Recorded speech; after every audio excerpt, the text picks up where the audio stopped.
first people that I led to Christ many years ago was a young man who believed that he had committed the unforgivable sin. In fact, that was the thing. He had been raised in a Christian home, but that was the thing that had kept him from Christ for some time, because he believed that he had blasphemed the Holy Spirit and he had committed this sin that was unpardonable.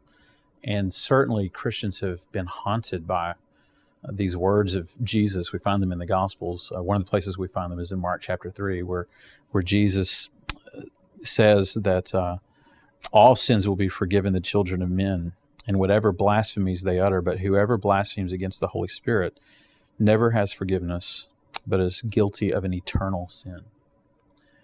And so I've met Christians who thought that they had committed this. One of the classic examples is John Bunyan. In his spiritual autobiography, Grace Abounding to the Chief of Sinners, he talks about these months of agony and torment that he experienced because he believed he had committed this sin. So it's an important question to answer. What is the unforgivable sin? And I think if we just go back to the context where Jesus said this, it becomes pretty clear what this is.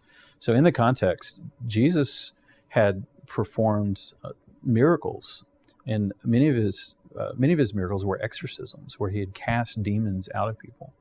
And there were people who were criticizing Jesus. They were not believing in Jesus, even in the face of this irrefutable evidence of the power of God on his life, the power of the Spirit working through him. And so his accusers came and they said, you've cast out demons by the power of demons. And so they called Jesus Beelzebub.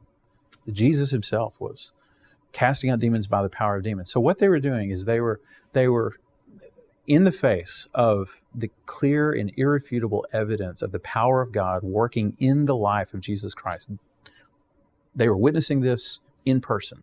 And in the face of that, they were attributing the work of the Holy Spirit through Jesus Christ to the work of Satan.